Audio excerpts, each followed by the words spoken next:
For 300 cycles, the galaxy believed the human war had ended.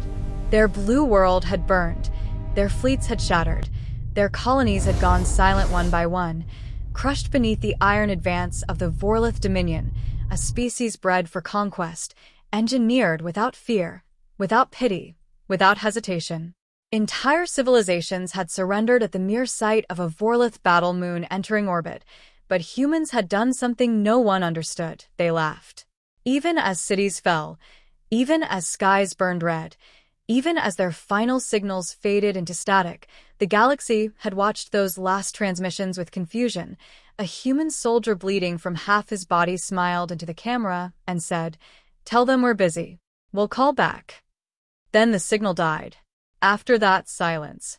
The Council recorded humanity as extinct. Their history was archived.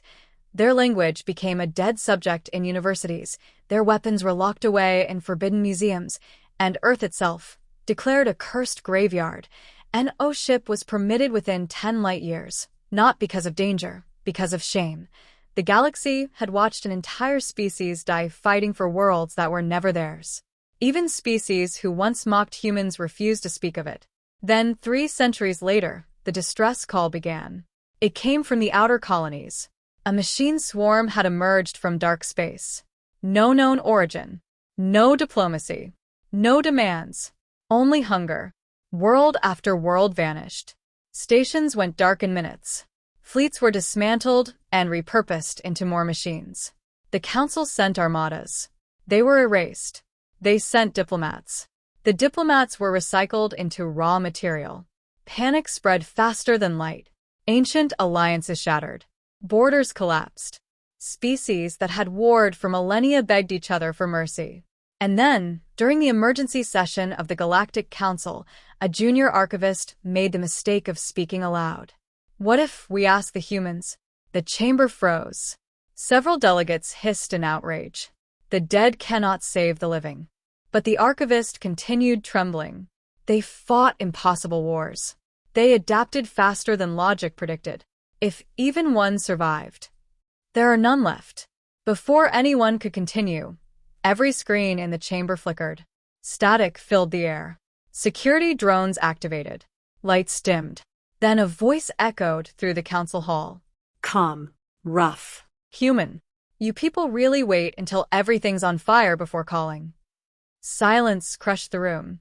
One delegate fainted instantly. The central screen cleared.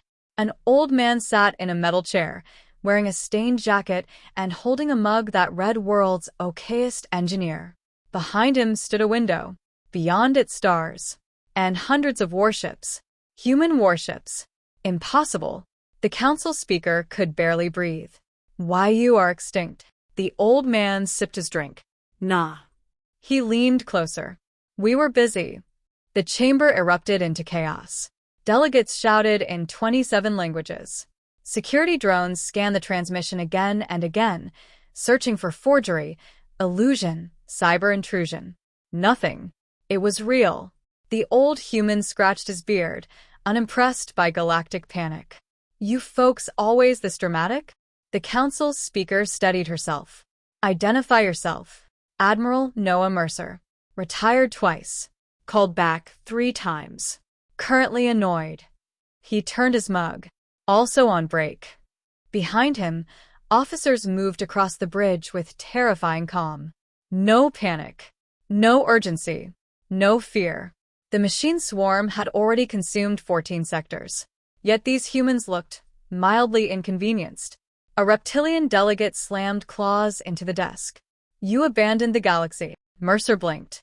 "You invaded our world, stole our colonies, declared us dead, then put warning signs around our planet like we were haunted ruins." He took another sip. "We didn't abandon you. We just stopped answering." No one spoke. The archivist who suggested contacting humans nearly cried with relief. "How did you survive?" Mercer grinned. "That's the fun part." The screen behind him changed. Earth appeared. But it was no graveyard. It was armored. Entire continents moved beneath metallic oceans. Orbital rings circled the planet like blades. Moon bases glowed with shipyards so vast they eclipsed cities. Mars burned with foundries. Jupiter's moons carried weapon arrays. Asteroid belts had become factories. Humanity had not died. It had gone home. "We lost the war," Mercer said quietly. "So we learned." The chamber listened in horrified silence. "We learned that alliances fail. Treaties burn. Nice speeches don't stop orbital bombardment." Another image appeared. Children in classrooms assembling drones. Farmers testing railguns beside wheat fields. Hospitals linked to military command grids. Civilian transports converting into carriers. "So, we rebuilt everything to do two jobs." The council speaker whispered, "You turned your civilization into a fortress." Mercer shook his head. No. His smile vanished.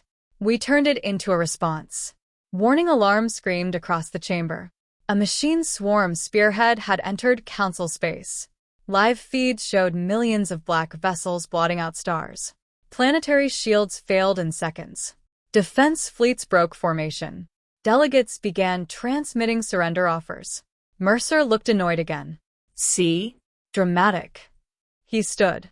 Every human officer on his bridge snapped to motion. Across the stars, hidden signatures awakened. Old debris fields opened. Merchant convoys unfolded guns. Mining stations rotated into cannons. Civilian satellites ignited engines. The galaxy realized something terrible. Humans had hidden fleets everywhere. For 300 years. Waiting. Mercer placed the mug down carefully. "Tell your people to stay clear of the windows." "What are you going to do?" the speaker asked. The old man cracked his knuckles. "What humans always do." He looked directly into the camera. "Use way too much force." The first human strike lasted 11 seconds. That was all it took to change galactic history. Machine vessels advancing toward council space suddenly stopped. Then half of them exploded inward, crushed by invisible pressure. The other half vanished into blue flashes as space-time itself folded around them. Delegates stared at the tactical displays in disbelief. No weapon signatures detected. Impossible mass displacement. Energy readings exceed theoretical limits. Mercer yawned. Weapons Lab called it unethical. So naturally we built more. Human fleets emerged from places no sane admiral would hide them. Inside moons. Under oceans. Within the hollow frames of destroyed stations.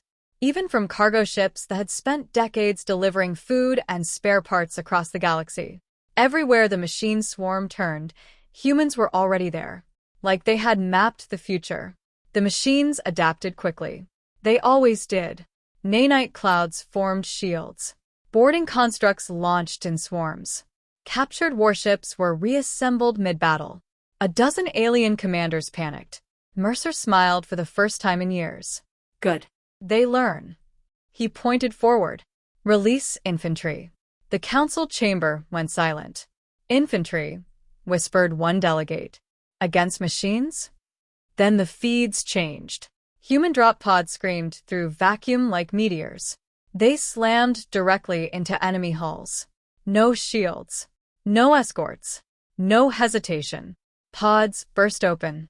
Humans charged into metal corridors with rifles, torches, explosives, and in one recorded case a wrench.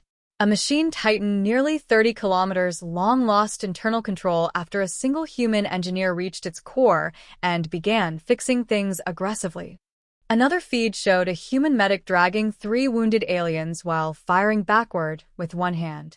A machine blade pierced her shoulder. She broke it off, kept running, and yelled at the injured to move faster. The delegates watched in stunned horror. "They are injured." "Yes," said Mercer.